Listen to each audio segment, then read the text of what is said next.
Boa noite aos eventuais amigos que chegam para a nossa live.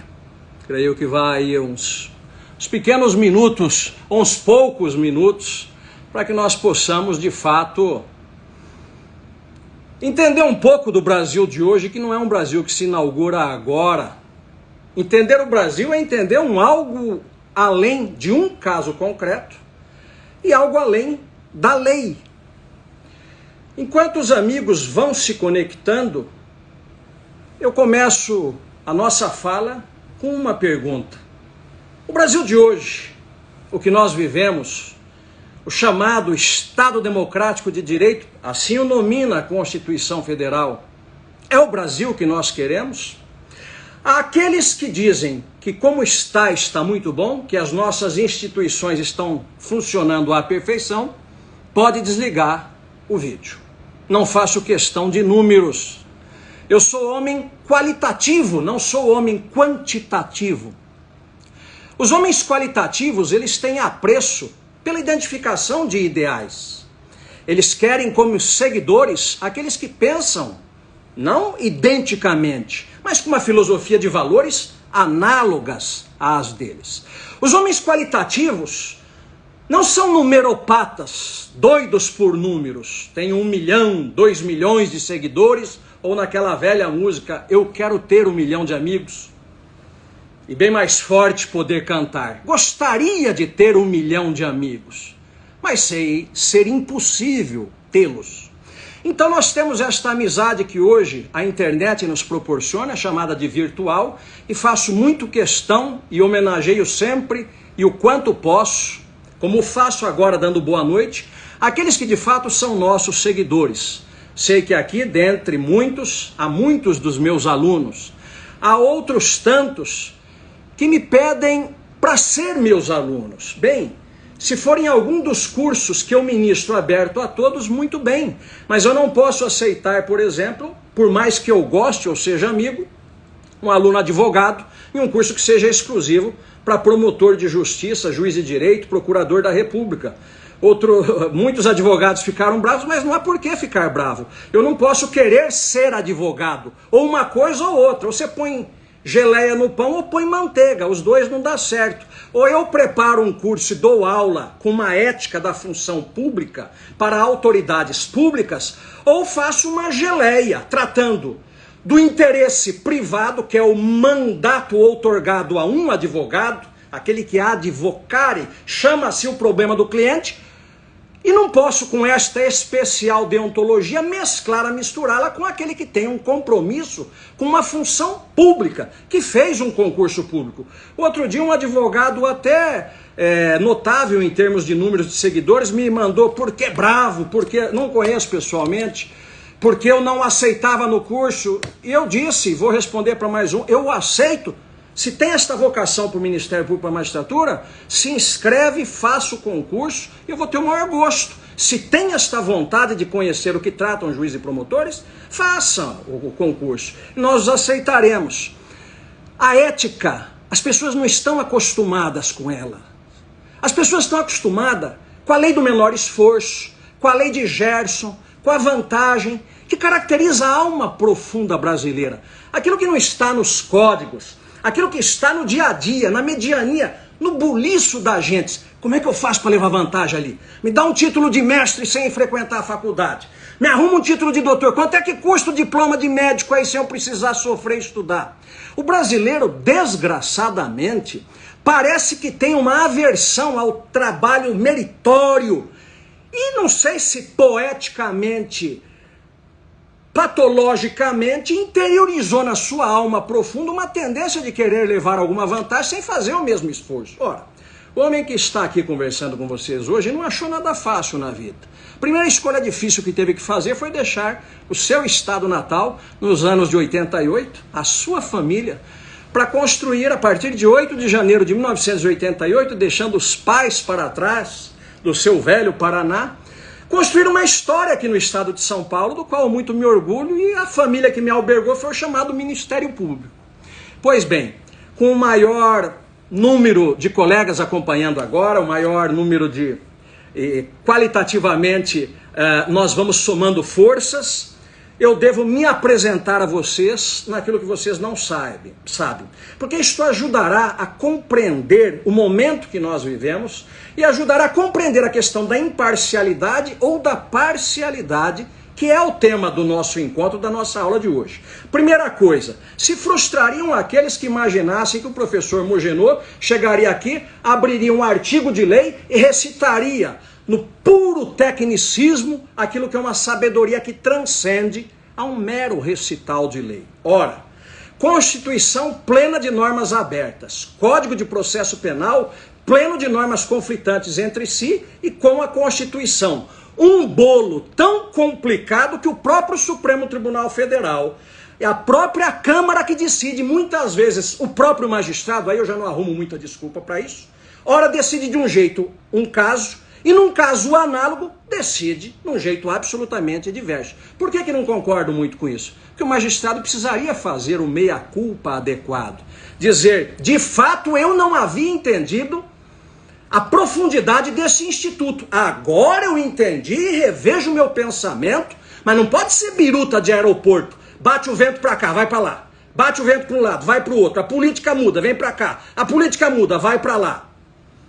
Bom, não poderia se esperar um encontro infantil daqueles que falassem o Supremo é um órgão técnico. Não, o Supremo, o STJ, se chega ali com uma forte força política e vai um testemunho de quem não chegou. Nunca almejei, nunca sonhei. Quando foi em 2010, mais ou menos, e aí vem a força talvez da minha manifestação, que é a tranquilidade de quem, por não aspirar, não é que despreze porque as uvas estão verdes, é porque não aspiram, é porque é um homem feliz na busca das suas verdades e reconhece as suas limitações. Quando em 2010, aproximadamente, não serei fiel ao número, porque pode ser um ano a mais ou menos, surgiu uma vaga no STJ, o Brasil inteiro do Ministério Público, sabendo que a vaga era para o Ministério Público, me mandava um pedido. Mogenot, se inscreva, queremos você de ministro do STJ. E eu tinha só uma resposta para todos, composta por 3 letras, e sobre o A, né? Não tem interesse. Esta época eu estava tive afastado do Ministério Público de São Paulo por 2 anos e meio, prestei um serviço ao país, porque fui corregedor-geral do município e corrigia, enquanto corregedor, na administração direta e indireta, aproximadamente 150 mil funcionários públicos da municipalidade de São Paulo. É preciso que nós compreendamos que o município de São Paulo, nesta época, tinha secretários da prefeitura, sujeitas à minha correção, que já haviam sido ministros de Estado em governos anteriores. Gente preparadíssima, pois sobre eles eu exercia uma correição e sobre a administração pública direta e indireta. Fiz um bom trabalho, modéstia às favas, diria o grande Milor Fernandes, e quem procurar na internet encontrará, no combate à corrupção. Recomendei que se destituísse de alguns cargos, à época, pessoas que estavam envolvidas com corrupção, gente graúda, grande. Descobri empresas fantasticamente ricas, se valendo de aqueles cambalachos que se faz com alguns funcionários, e levando vantagem frente à municipalidade. Recuperamos milhões por uma ação de uma corregedoria que eu comandei e implementei um ritmo de trabalho. Nesta época, os amigos insistiam, precisamos de alguém do Ministério Público no STJ, Mogenot. E lá vai o Mogenot, no último dia. Quem quiser reconstruir a biografia e a história, vá lá e veja. No último dia, protocolo primeiro uma inscrição para ver se o Ministério Público de São Paulo me indica e me aceita. E o Ministério Público de São Paulo me indicou e me aceitou. Pronto, estou eu na lista agora para disputar um cargo para o STJ. Eu não sabia como que era o tamanho da encrenca. Aí começaram a me falar, bom, agora você tem que começar a ir de gabinete em gabinete pedir o voto. Eu falei, mas não me contaram que a coisa era assim, eu não tinha a menor ideia. Alguém vai dizer, virgem, não sabia? Pois muito bem, virgem. Eu não sabia que a coisa era assim, humilhante. Porque imagina você chegar num beijamão com aquele que pode ser o seu colega amanhã. Como quem está numa posição superior, estende a mão de cima para baixo e diz beijamão, poucos têm a grandeza de olhá-lo nos olhos e dizer assim, este pode ser o meu colega, você chega numa posição submissa. Eu fui para Brasília sem ter a menor ciência do que estava me esperando. Numa das salas, um grupel de candidatos do Brasil inteiro, loucos para serem procuradores gerais de justiça. Eu falei, meu Deus, parece que a coisa que eu mais quero na vida, o que eu mais queria, eu consegui foi por concurso público. Eu fiz um concurso dificílimo com milhares de candidatos. Eu apresentei minha prova de bons antecedentes, eu não pedi apoio de um só político, eu passei pelo meu intelecto, pela minha lisura. Depois a coisa que eu mais queria eu consegui. Eu me tornei titular do primeiro Tribunal do Júri de São Paulo, fui promotor de justiça por 2 décadas. Nunca aceitei o comando político ou financeiro. Nunca aceitei algo que não fosse os predicados da cidadania, que aprendi ainda no berço com o meu pai, que aprendi filho de pai humilde, família humilde, mas com honra, com luta, com aqueles valores que trazem e que fazem aquela expressão tão bela que muitos falam com os lábios, mas não assentem com o coração: dignidade. Foi empregando a dignidade que me tornei promotor de justiça do primeiro Tribunal do Júri de São Paulo, e ali defendi a vida por 2 décadas. Como é que eu me sujeitaria a este beijamão? Ah, mas você é soberbo? Não, não é soberbo. É que para um cargo daquela magnitude, fazer beijamão antes? Por favor, per favore. Descubra um outro método de transformar alguém em magistrado da Suprema Corte, do STJ. Inventa uma outra forma, ou pelo menos disfarça. Pois numa das vezes, com todos os colegas lá, nem todo mundo pode se tomar com o despeito que eu me tomei. Não é porque eu seja mais importante que ninguém, é porque eu tenho dignidade. Eu acho que dignidade não pode ser barganhada. Por favor, senhor, vote em mim. Olha, tá aqui o meu currículo. Mas que currículo, Cristo Redentor? Eu tinha um monte de obras publicadas, era dos autores mais lidos. Eu tinha uma folha de serviços prestadas em conteste com casos em que atuei. Eu era conhecido. Eu chegava com o currículo, me sujeitava. Numa das vezes eu fui o último da fila a entregar o currículo. Esse ministro teve uma bela dignidade. Eu reconheci. Eu deixei para ser o último. Quando eu cheguei, falei assim, Edilson Mogenot Bonfim, meu nome, entreguei para ele o meu currículo. Ele falou, professor Mogenot, que honra tê-lo o senhor aqui, pleiteando um cargo. Eu falei, pois é, eu não sabia exatamente como era o ritual, mas aqui está o meu. E os colegas, muitos, Mogenot, você é nosso professor, Mogenot. Só que eu era um aprendiz de feiticeiro naquela política ali. E nem é ruim, nem é boa, só que eu não conhecia. Um dos que disputavam a vaga foi um ex-procurador-geral de Justiça do Rio de Janeiro. Terminou preso depois, nessas operações por corrupção. Eu fico me perguntando, verdade ou não, poderia ser ministro do STJ. Mas numa das portas pelas quais eu entrei, um dos ministros, não tendo o que falar a meu respeito, eu tinha currículo, eu tinha tudo, virou para mim e falou, quer dizer que o senhor então é corregedor de São Paulo, no executivo? Falei, sim, o Ministério Público me autorizou. Eu sou contra isso. Bom, primeiro que eu não tinha perguntado se ele era a favor ou contra. Eu fui pedir se tinha interesse em votar. Eu sou contra. O senhor é contra por quê? Não aceito que um membro saia. Ele nunca tinha pertencido ao Ministério Público nem à magistratura, mas ele julgava ter moral sobre um rapaz com mais de 2 décadas à época de serviço prestado. E eu tive que ouvir no gabinete dele esta censura, quando a lei me autorizava, e nem fui eu que me ofereci, eu fui convidado a ser corregedor, justamente pelos bons serviços. Se eu não vou, quem sabe vai um outro politiqueiro. E eu fui. E ele dizia ser contra.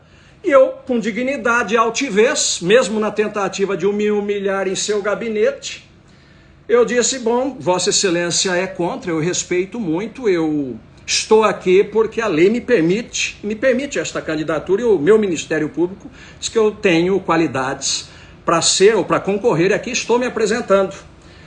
Ele já meio cansado de tentar que eu baixasse para uma posição subserviente, aquela posição maravilhosa, que os homens quando estão acima gostam dos outros, que abaixo bota dobradiça nas costas e fazem mesuras, e sorriem quando deveriam estar sérios, afinal o cargo é seríssimo.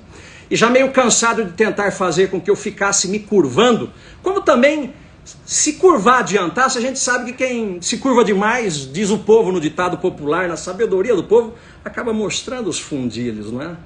Não é assim se curvando que se faz a autoridade de uma pessoa. Não é assim se curvando que se prestigia um ministro de uma Corte Suprema. E se ele começa se curvando desse jeito, ele vai se curvar sempre. Porque ali, se a vaidade humana não tem limite, o sonho dele é de um trampolim de lá para o Supremo. E aí continua se curvando e lá vamos nós agora com um homem com problema de coluna na alma. A alma é uma coluna e uma alma curvada é um espírito domesticado, não é um espírito liberto. Não tem independência, presta contas ao seu senhor, como na velha escravidão moral, que é a pior de todas, muito pior do que a escravidão do corpo, porque o corpo se liberta das peias da prisão, mas uma alma aprisionada é uma alma devedora de favores, sobretudo favores políticos. Mogenô, você acusa alguém? Eu não acuso ninguém. Meu tempo de ação, de acusação direta, eu as fiz enquanto promotor de justiça, no terreno estrito da legalidade. Eu acuso um sistema que está equivocado. Não pode ser assim que se dê a escolha dos nossos ministros. Corcunda da alma, eu vejo uma advogada escrever, é isso mesmo. É muito feia esta posição e as pessoas aparecem para a gente depois do alto do seu novo cargo, bem apessoadas assim assado. Pois muito bem. Já não tendo mais como, na tentativa de me humilhar, disse ao seguinte, para minha surpresa, vira para trás este ministro, pega 2 livretos, chamarei de livretos, porque vagabundérrimos, e faz uma dedicatória para mim, talvez num afã de que eu viesse a citá-lo em alguma outra obra. Nessa época o escritor ainda tinha algum prestígio a mais, né? Que eu viesse a citar, mas não dava para aplicar nada, o negócio era mal escrito, mal pensado, e talvez, quiçá, nem fosse ele próprio o autor, meu. Mas quem é? Fala, nem sob tortura eu conto. A dignidade humana se compraz, às vezes, até com uma graçola. Um fato como esse que não deixa de ser engraçado. O homem que tanto tentou se sobrepujar, depois oferecia a quem tentou humilhar 2 obrinhas. 2 obrinhas, opúsculos, com seus textos, testículos, para ver, quiçá, se eu as aprovava, se eu achava bonito, porque a vaidade humana não tem limites, não basta ser ministro, também tem que ser escritor, tem que ser uma outra coisa. Muito bem, resumo da ópera. Não fui lá muito bem na minha tentativa de pedir voto, pelo menos o resultado final mostrou isso. Eu não pedi mesmo para ninguém, eu chegava e apresentava o meu currículo e entendia que se aquilo valesse, agora eu ia ficar adulando, tem quem me falasse, mas você tinha que adular, depois que você chegasse lá, você fazia o que você quisesse. Meu Deus do céu, eu não sou esse tipo de estirpe, não. Eu tenho nome e sobrenome. Eu orgulho a minha história, a minha gente, os meus alunos, os que vieram antes e os que virão depois. Eu procuro dar algum, não sou um santo, ninguém nunca falou isso, sou um homem nos seus humanos defeitos, mas não vou aqui agora chegar lá e fazer um papel de Judas, faz de conta que é bonzinho. Não, estou aqui para aplicar a lei. Se eu tiver méritos, eu quero ser aceito. Se eu não tiver méritos, não. Muito bom, não tive. Fiquei até feliz, devo dizer. Foi escolhido nesta época o ministro Schietti, de Brasília, com quem encontrei algumas vezes, inclusive em congressos, dividimos a mesma mesa. Um homem bom, que não conheço profundamente, foi do Ministério Público, está muito bem. É uma linha de pensamento mais garantista, não há o menor problema. Foi escolhido, está correto, nunca houve nada de equivocado. Eu não perdi nada, ninguém ganha ou perde nada. Quem ganha ou perde é o país nas suas escolhas. Se escolheu, está respeitado, legítimo, correto. Mogenô, por que você não concorreu das outras vezes? Não. Descobri que não tenho talento para aquilo, meu talento é jurídico. Se eu gostasse de política, eu me lançava diretamente na arena política. E não na arena dissimulada, jurídico-política. Dá-se a impressão que a gente vai lá pelos méritos. Olha, tenho dezenas de obras feitas, são milhares de horas de aula ministrada, tenho o equivalente a mestrado na Europa, tenho doutorado, professor fora do Brasil, trabalhei na prática, na teoria, tudo. Graças a Deus, tem um bom número de alunos que ajudam a espalhar os conceitos de dignidade que nós pregamos ao longo desses anos. Não podia ficar me sujeitando ali. E às vezes eu vejo os meus queridos amigos, Mogenô para isso, Mogenô para aquilo. Eu não posso nem curtir. Se eu curtir, que eu sei que é um gesto de carinho desse pessoal comigo, dá a impressão que eu estou querendo, pleiteando alguma coisa. Vocês acham, por exemplo, que eu vou agradar com a minha independência um político? Que o gosto da política é o poder e por poder é mandar, e eu lá tenho cara de quem gosta de ser mandado nisso. Eu não fui profissional liberal, que eu podia ser muito independente, mas fui para o Ministério Público que me deu condições de agir com independência funcional. Um promotor de justiça, um procurador da República que entra hoje na carreira, o procurador-geral da República, o procurador-geral de justiça do Estado não pode determinar que ele faça isso ou que ele faça aquilo. Cada qual tem a sua independência e por isso é bela a instituição. Bem, meus amigos, então aqui está um possível ministro que nunca foi, que não foi aquilo que podia ter sido e que sorri, não lamenta e que vê a vida e diz que não despreza, que todos sejam felizes e bons, mas vamos lá, não às nossas custas. Agora começa a falar o cidadão que juntamente ao professor não pode separar um do outro, porque os dois são um. É como a prática e a teoria. Eu sempre disse que o homem jurídico ele é uma simbiose do homo teórico, com o homem prático. Se ele for só uma coisa, é saci pererê no direito. Ele precisa conhecer do que ele fala na prática e precisa conhecer a teoria para pensar e melhorar a própria prática, que sempre pode ser melhorada. Pois então este cidadão e professor, não falo como procurador de justiça, conquanto não possa apartar a experiência de quem tem experiência, e vejo que experiência é uma coisa maravilhosa. Vendo ontem o ministro Lewandowski votar, ele invocava num argumento de autoridade, achei maravilhoso aquilo, eu tenho 3 décadas de magistratura. Bom, eu tenho mais de 3 décadas de Ministério Público. Não sei se década por década fica um dando burdoada decenal no outro. Penso que as coisas devam ser lógicas ou não são. Já que falei no ministro Lewandowski, respeito como o título que detém, mas há um equívoco que eu me permito, peço licença, venia máxima concessa, diriam os antigos latinos, permissa máxima venia.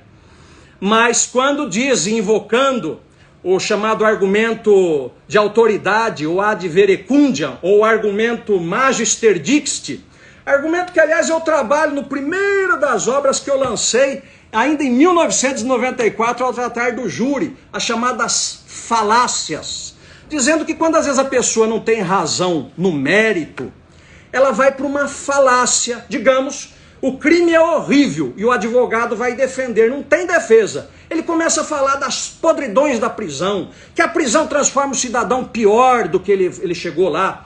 Esta é uma falácia ad populum, é uma falácia para tocar na emoção, não diz mais que o cliente é inocente. Fala que se ele for para a prisão ele pode sair pior.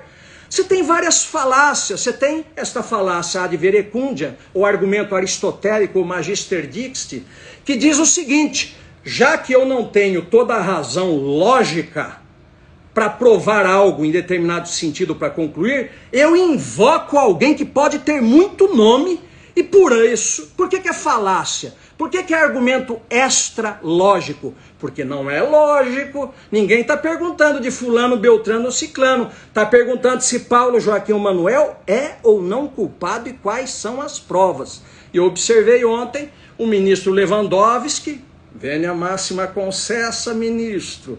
Nós somos contemporâneos de tempo de estudo, um de um lado na magistratura, outro do Ministério Público, mas dialogo sempre. Dizendo que o professor Luiz de Ferraioli, a quem ele chamou Ferrajoli, grande processualista, é só colher as declarações de ontem, grande processualista, dizia tal e tal coisa a respeito desse caso. Bom, Ferraioli, até onde eu sei, não é processualista nem aqui e nem na Itália.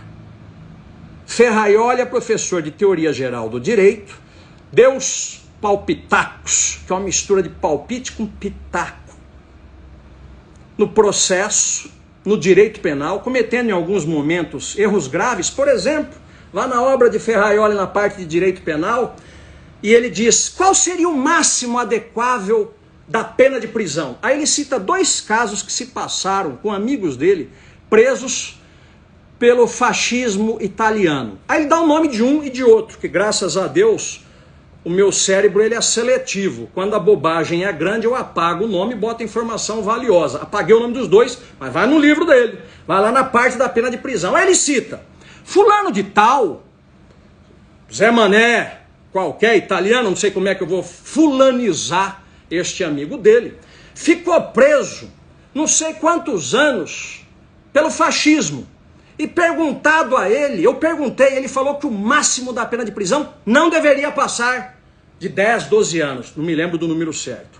Aí ele dá um outro exemplo. E Ciclano ficou preso no fascismo italiano, meu amigo. Eu perguntei para ele quanto tempo devia ficar preso. Ele falou, pena de prisão não deveria passar, por exemplo, de 5 anos. Aí vem a matemática ferraioliana. Ele soma um com o outro e diz assim, na minha opinião, não conta como é que fez isso, não pergunte que eu não sei. Em vez de 5 ou de 10, o máximo deve ser 7, 8 anos de pena de prisão. Sim, tá lá. Eu posso errar no número 7, 8, mas a ideia é essa. Ele não ficou com nenhuma das duas medidas que os amigos deram e ofereceu uma terceira alternativa, mais ou menos como aquela ministra do ex-presidente Fernando Collor, que sonhou à noite com o Espírito Santo e imaginou no dia seguinte de confiscar o dinheiro da poupança dos brasileiros, e era um número mágico. Quem tivesse mais de 50 mil, estou eu dando o número aqui, perdia o dinheiro. Como é que ela chegou àquela conta? Pois Ferraioli chegou assim, sem ciência nenhuma, absolutamente acientífico, a uma continha do máximo de pena de prisão. Eu sou professor de criminologia também, eu perguntaria ao Ferraioli, o que tem a ver gênero humano com Manuel Germano, não é? O que tem a ver dois amigos presos por crime político, que não deveria ser considerado crime, um dia de prisão por crime político é muito. O que tem a ver esta comparação com perigosos delinquentes, estupradores, assassinos, terroristas? Como é que se compara coisas absolutamente diversas? Para um é uma enormidade um dia de prisão para os seus amigos. Mas para os outros, às vezes é necessário até uma prisão perpétua, ou 20 ou 30 anos. Qual a base da sua ciência, Ferraioli? Mas, diz o ministro Lewandowski, o processualista Ferraioli, estou sendo apresentado agora. Processualista sou eu, desculpe. Processualista com título de doutor em processo penal em Universidade Europeia, uma das mais tradicionais, Universidade Complutense de Madrid, onde trato de todos os institutos nas minhas obras. A Saraiva tinha, em 2006, 2007, 2 códigos de processo penal anotados. Um era meu.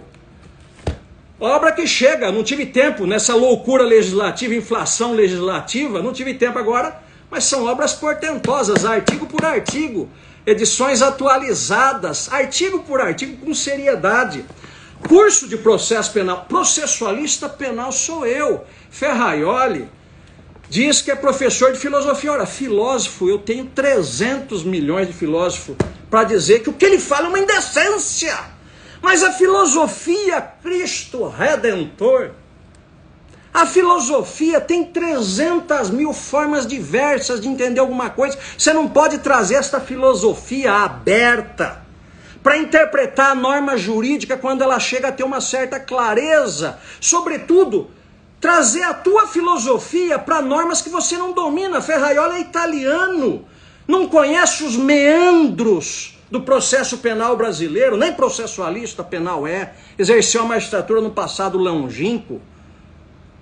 Ferraioli dá curso. Ah, você foi em curso? Ótimo, você foi num curso maravilhoso. Aposto que você não gostou de muita coisa que ele falou, que está distante da realidade.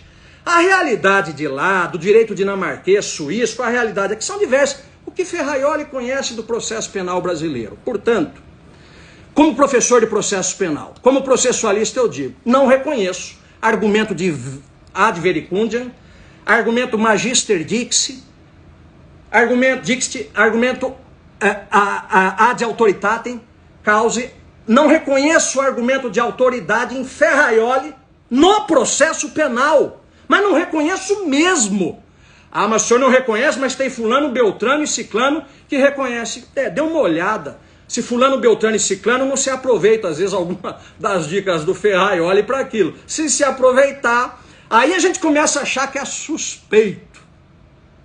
Porque a suspeição é quando a gente se aproveita de algo daquilo. Eu achei estranho o ministro ir para o argumento extralógico, invocar o tempo de magistratura, que eu respeito,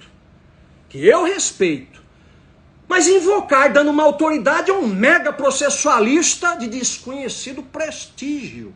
A minha tese de doutorado é de processo penal.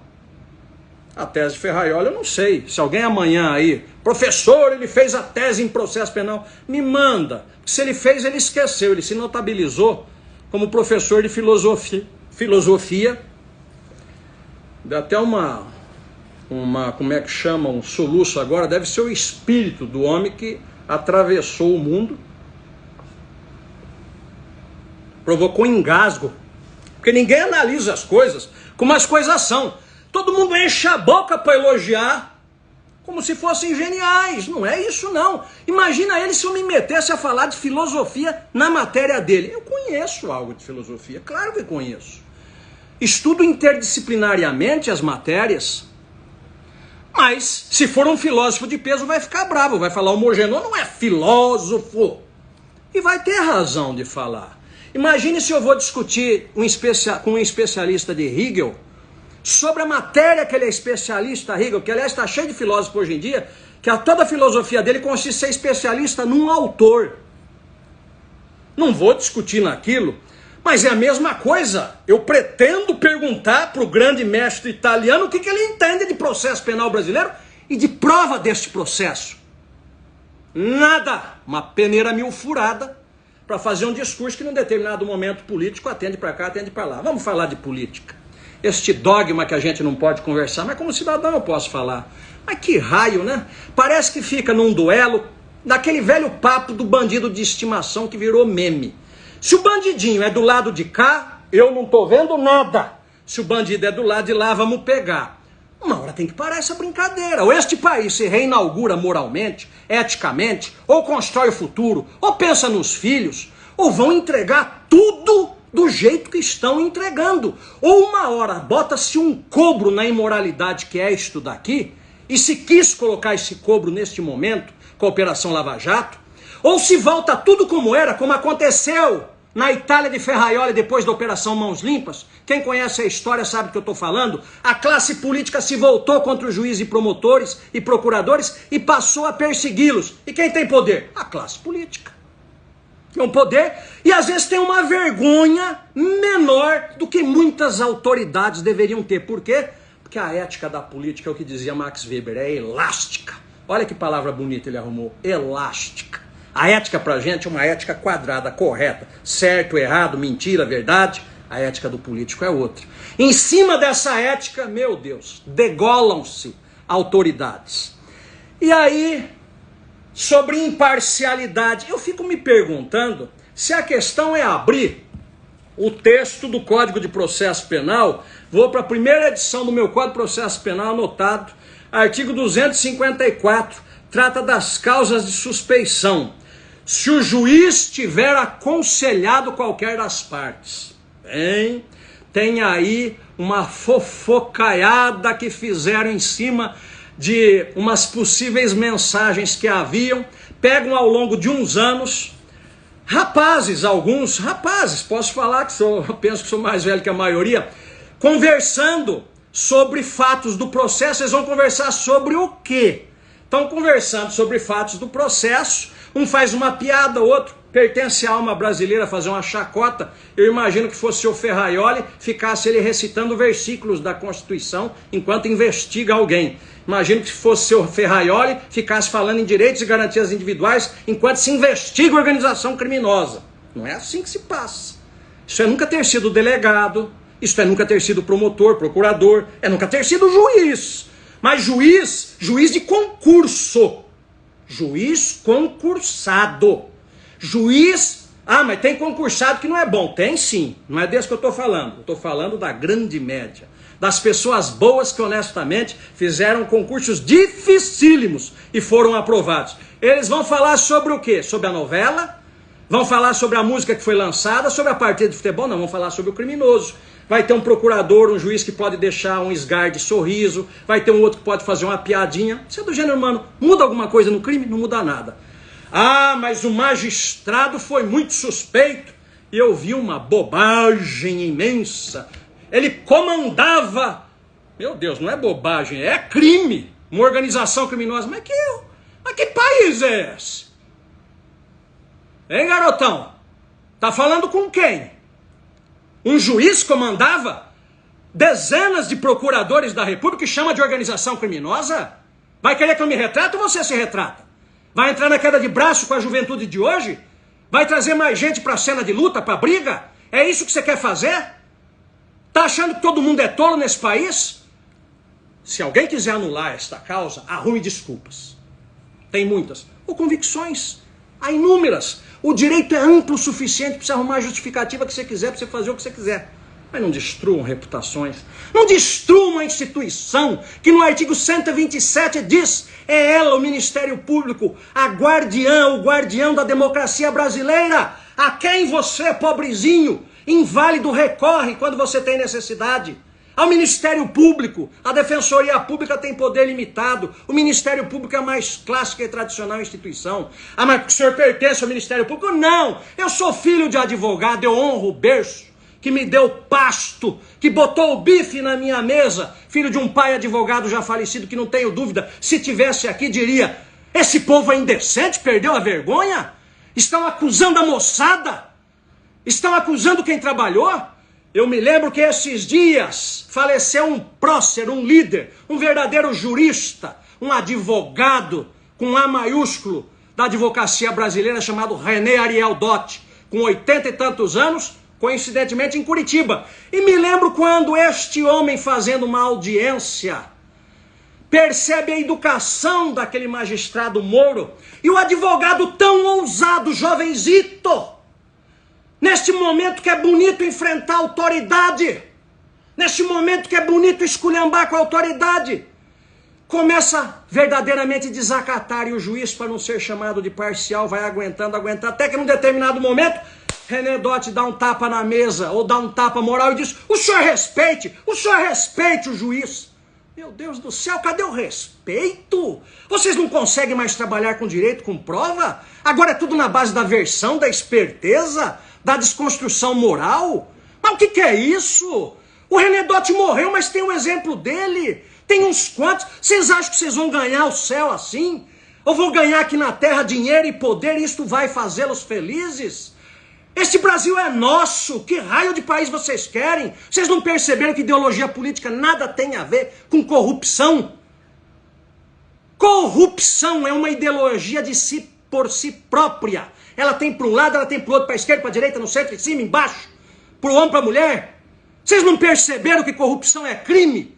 E corrupção moral, um outro tipo de corrupção, não devasse o seu espírito. Não, se você é jovem, não devasse o seu ânimo, você pode ter futuro, você pode se corrigir, acredite na sua própria ressocialização. Olhe para o espelho da tua existência, meu querido, e diga assim: que raio de pessoa eu quero ser? Eu estou aqui ganhando fama, está fazendo bem para minha vaidade, posso ganhar milhões, mas amanhã eu fico doente, amanhã eu tenho encontro com o Criador, amanhã eu fico com medo da morte. Faça como naqueles conventos da antiguidade, da velha Europa, onde um frade conspícuo passava frente ao outro no final da tarde e dizia: irmão, lembra-te da morte, irmão, lembra-te da morte. Meus queridos ministros do Supremo, vocês também, meus honoráveis amigos, lembrem-se da morte, nós todos. A morte é ecumênica, pega nós todos, ela é democrática, pega nós todos, não tem bom para a morte. O ateu vira cristão um pouquinho antes e passa a ter fé nos seus estertores da morte, muitos dizem. A morte ela é implacável, ela é absoluta. Este é um momento gravíssimo do país. Muitos pregam a deposição do Supremo, não, isto é antidemocrático. Muitos pregam um país de ditadura, não, isto é indecente. Não se entrega todo o poder a um só homem. O poder absoluto é corruptor de consciências. Nós precisamos entender que quando estas críticas chegam a este momento, é porque as pessoas estão cansadas, enojadas. Quando se pega um deputado que vem esculhambar, qual a ousadia que o fez, é porque se sentiu autorizado. Se sentiu autorizado. Fez muito feio, fez porcamente, fez da pior forma. Tá certo ou tá errado? Não, o que fez foi muito errado, tem que dar uma resposta do Estado. Mas para você cobrar moral, você tem que dar o bom exemplo. Aí dizem que que o magistrado comandava. O magistrado aconselhar as partes. Veja, a última edição do meu Código de Processo Penal, de 2018, só que isso daqui é jurisprudência que eu trago há muito tempo. Aconselhamento da parte, se isso daqui é causa de suspeição. O simples fato de o juiz aconselhar a parte a constituir advogado não dá ensejo à sua suspeição. Ah, professor, é porque ele falou só que era para constituir advogado. Não, eu tenho uma série de outras jurisprudências e não vou ser bocó de ficar recitando tudo. Um juiz é suspeito, parcial, quando ele começa a fazer marotagem, malandragem, decidir contra o outro. Mas que juiz que trabalhou nesse caso? Mas ele foi para o executivo, ele foi. Como eu fui um dia, aceitei ser corregedor geral, como eu sou de antes da Constituição de 88, não precisei sair do Ministério Público, voltei. Graças a Deus, senão eu jamais deixaria. O juiz acreditou no momento do Brasil, não tem intimidade com ele, fiz 2 ou 3 palestras junto, não tem nenhuma intimidade, nem com ele, nem com o Procurador da República, nenhuma intimidade. E aceitou, entrou numa baita fria, que entrou no terreno político, senta com a cabeça quadrada do homem jurídico, naquele terreno que é rabo de arraia, como dizem os capoeiristas, bênção de peito e tapa na orelha. Ali a briga é feia e você entra cheio de escrúpulos. Oh, meu Deus, quanto esse magistrado foi humilhado. Quanto precisa espezinhar no homem assim? Será que é receio de que ele descubra então seu veio político e venha? Um magistrado que se mostrou em algum momento não tímido na decisão, mas tímido, não levantava a voz, tratava com candura, me lembro dos seus interrogatórios, me lembro, foi desacatado. Quando muito ele pediu um respeito, ao ponto do outro advogado dizer: o senhor respeite o juiz. Ele era suspeito? Ele negou dezenas de pedidos do Ministério Público, são dezenas de recursos. E numa das condenações do presidente, o TRF4, Tribunal Regional Federal da 4ª Região, aumentou a pena do magistrado. Que diabo de magistrado suspeito? O suspeito, ele ferra com o outro.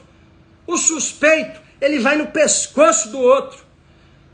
O suspeito, e eu não sei se o artigo de suspeição só vale para magistrado, porque eu ouvi outro dia, não é que eu ouvi, me falaram, e eu me recuso a acreditar que é verdade, que um ministro do Supremo teria atacado ferozmente este magistrado, o mesmo ministro que viria a julgá-lo, ou que estaria julgando agora, atacando-o ferozmente, chefe de crime organizado, a esse ponto, dizendo que estavam cometendo crime e vai julgar ele próprio, depois de ter antecipado a opinião. Isso é suspeição.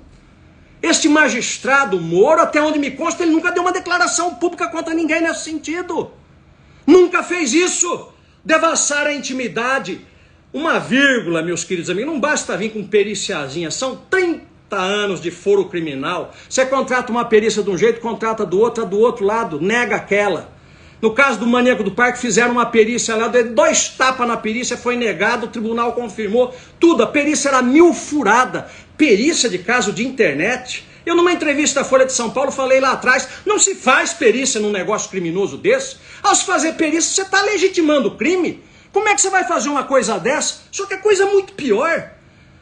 Quando muito, você aceita uma prova ilícita em favor de um réu, mas a coisa está tão desabrida, a coisa está tão sem rumo, o Estado Democrático de Direito está tão trêmulo, que o ministro Humberto, com base nessa prova ilícita do STJ, instaura por conta própria um inquérito contra os procuradores da República com a prova ilícita.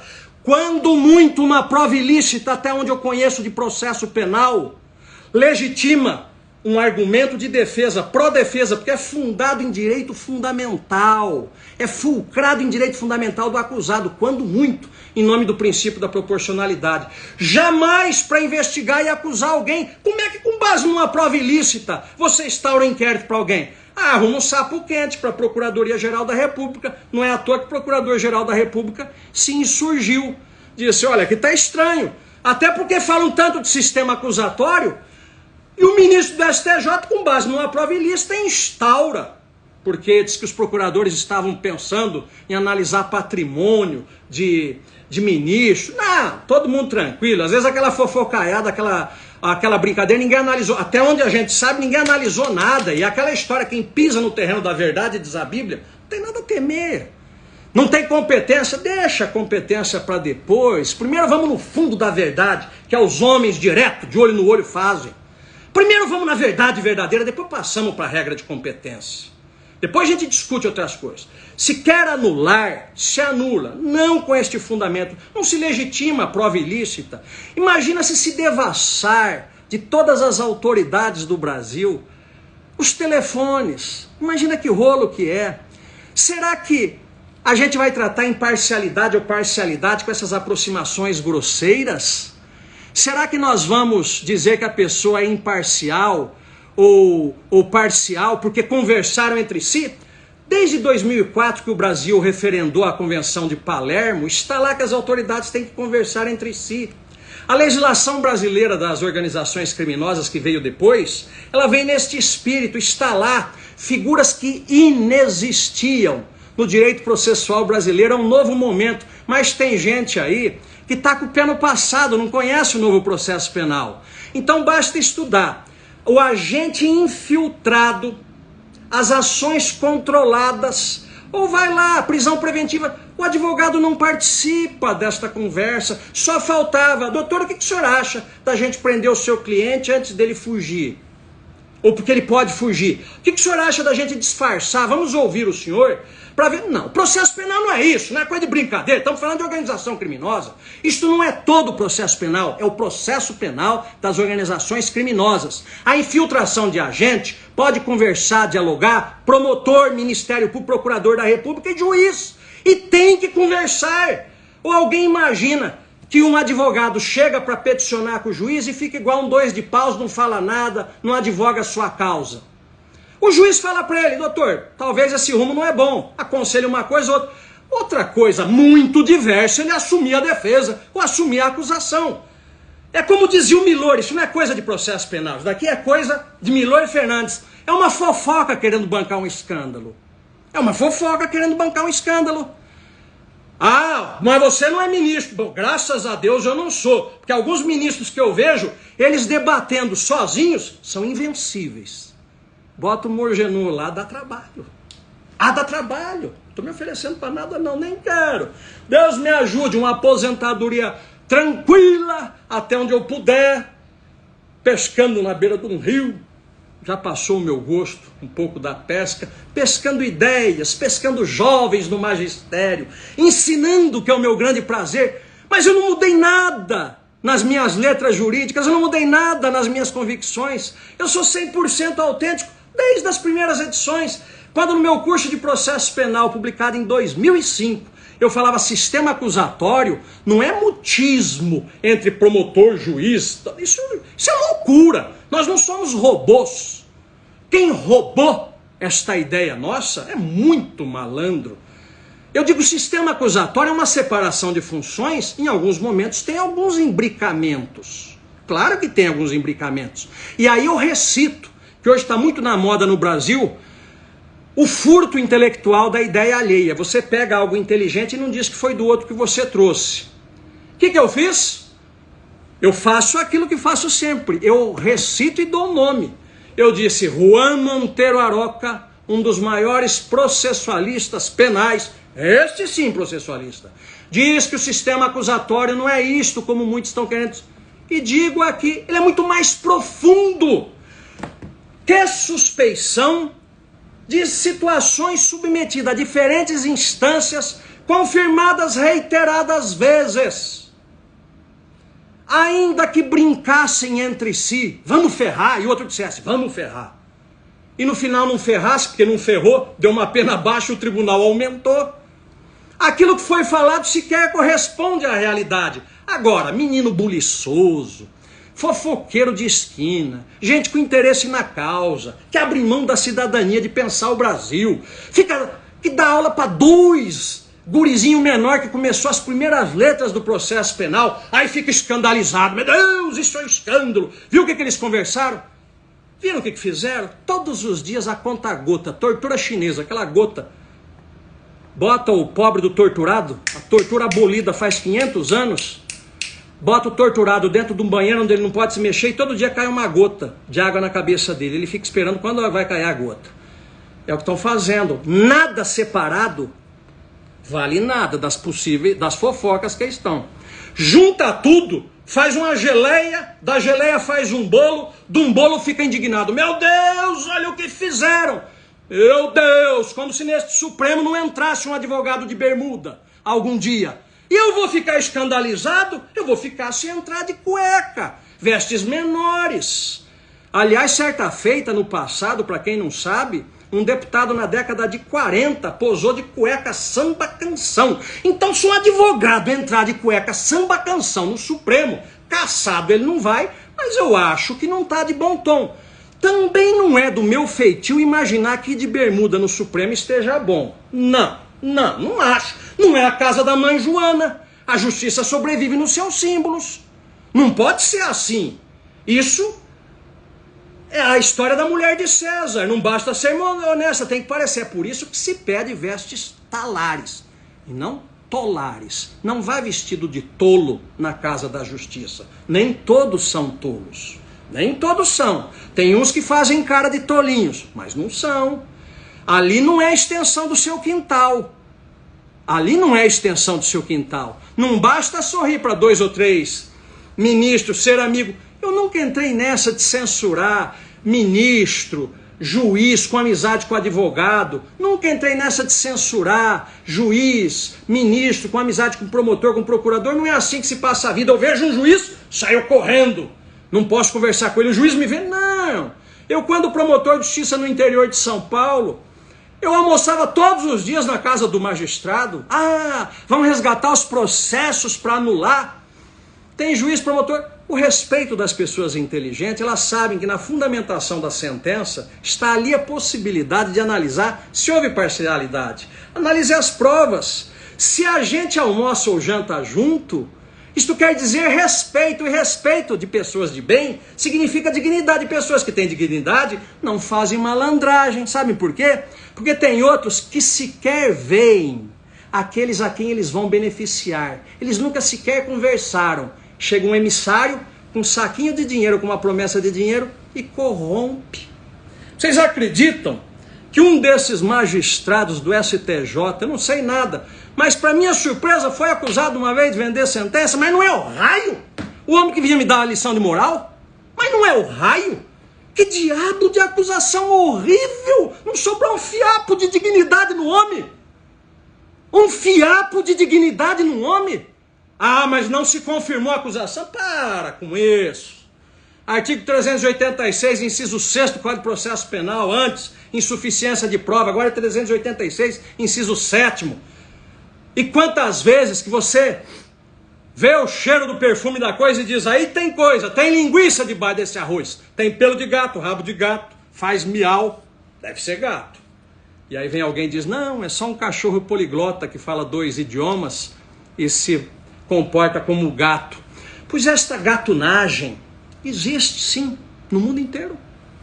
É que no Brasil, nenhum dos poderes está fora da sombra da corrupção, dos homens de sombra, estes vaidosos, da gravata que fazem ar austero e ficam bravos e se indignam, mas que é bem difícil de olharem nos olhos, como quem olha nos olhos do povo e diz, eu sou você, você sou eu, irmão, lembra-te da morte.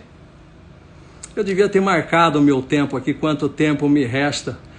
Sim, tenho mais alguns poucos minutos para falar de uma vida, para tentar uma reflexão do que seja o Brasil. Tem graça com base em prova ilícita. O juiz, o ministro, mandar para o procurador-geral da República, eu vou ensinar o quê para os meus alunos de processo penal? Ele, com base numa prova ilícita, instaura investigação, inquérito contra procuradores, autoridades constituídas. Mas que país é esse? Mas que direito canguru é este que pula de acordo com a conveniência? Não tem segurança jurídica, não tem texto legal? Mas nada vale nada? Quem fez concurso é sério, trabalha, Perdoe uma piadinha de um procurador, outra perdoe. Quem nunca cometeu um pecadilho de uma piada na vida, atire uma primeira pedra. Nós não estamos falando de santo, estamos falando de político profissional. Gente que faz de tudo para chegar ao poder, se manter. Gente que confessa que mente. Gente que não passa num detetor de mentira, porque esculhambaria tudo. Não ficaria fio sobre fio. Gente que nunca teve um compromisso com a verdade. Você quer votar? Você vote em quem você quiser. Você vote, você só não destrua a reputação de uma instituição. O cara pálida, você não destrua a reputação de gente decente. Eu não tenho procuração de nenhum dos meus colegas. Eu não tenho procuração de um juiz com quem eu não tenho intimidade. Se eu tivesse que censurar, eu censuraria o magistrado. Por que não foi mais duro naquela audiência? Por que não botou o outro, que é parte, no lugar dele de parte, tendo que um outro advogado dizer, respeite o juiz? Porque já é um magistrado da nova geração, respeitoso, comedido na sua linguagem, conspícuo, sério. Mas o que querem fazer? Botar tudo na vala comum da malandragem, da geleia que se tornou o Zé Carioca baixo do Macunaíma brasileiro. Nada vale nada aqui. E aqueles marotões de coelho branco, de colarinho branco, lá das altas esferas, que pensam que engana garotada, engana, a maioria engana, eles têm o microfone na mão, a força da mídia. A força da mídia é poderosa. Desliga o teu microfone, você não fala, eu estou falando aqui com poucos, mas eu sou homem qualitativo, eu insisto. Eles vêm com um monte de pecado nas costas, com o dedo podre de sujeira, apontando com fermento retórico, aquilo que ele reputa um pecadinho do outro, mas que ele faz um caminhão. Nós estamos tratando do quê? De roubo de bilhões. Estamos tratando do quê? Organização criminosa. Estamos tratando do quê? Organização criminosa infiltrada em 3 poderes. Vocês queriam que a moçada de Curitiba, que um juiz ficasse tudo brincando de robozinho, quieto? Vocês gostariam que essa rapaziada ficasse brincando de óculos, de miopia, procurando o artiguinho? Eles estavam à caça de ladrões assaltantes, de cofres públicos. A aposentadoria, pela 3ª vez nas últimas décadas, é jogada lá para frente. Por quê? Porque diz que falta dinheiro para pagar a Previdência. Por que falta dinheiro? Por causa da corrupção. Vê quanto do ralo do dinheiro vai para a corrupção. E você que era para se aposentar numa idade, trabalha mais, escravo. Mas você chega naquela idade e não pode se aposentar, porque faz uma outra emenda e joga mais para frente. Trabalha mais, escravo. Porque você não pode pegar estes cidadãos e chegar para ele e dizer, bem docemente, olhando eles nos olhos, irmão, lembra-te da morte, irmão. Eu quero te ver gemer no momento da morte. Eu não sou sádico, mas eu preciso ver o humano que você é, baixando da sua soberba. No momento da morte eu quero te ver gemer, porque tem brasileiro gemendo todo dia. Falta dinheiro do hospital nesse país, falta dinheiro para a estrada, falta cesta básica, falta salário digno. E vocês estão do lado do bandido e não do lado da verdade? Vocês estão buscando picuinhas. Meus amigos, se anule por qualquer razão, ninguém falar, mas não destrua a reputação. Se você por vaidade ficou enciumado porque um juiz cresceu mais do que você no conceito popular, porque tem 3, 4 milhões de seguidores, se você está doidinho na sua vaidade, vai para uma psicanálise, Cristo Redentor, vai te tratar, rapaz. Tem lugar para ministro também em consultório. Você é gente, meu amigo, vai tratar. Dá um pasto para tua alma, pede penitência aqui na terra. Quem sabe na hora da extrema unção seja tarde para você pedir perdão. É muita gente que chora nesse país, meu amigo. Estão acabando com o país. Tem gente que quer botar fogo no Supremo por conta de condutas terríveis que se tomam aqui. Tem gente que quer acabar com a democracia, porque se manipula com a palavra democracia, se manipula com a palavra garantismo, se manipula com o conceito de honra. O bandido se faz de mocinho e joga catapora imoral de bandido sobre o mocinho. Sabem quantos eu conheço da Operação Lava Jato pessoalmente? Deve ter uns 30 pessoas, devo conhecer 2. Isso procurador e juiz. Não conheço mais ninguém. Brasil, vai terminando o nosso encontro. O meu abraço honesto de cidadão a todos. Pensemos no país, formemos opinião. Não levarão a nossa honra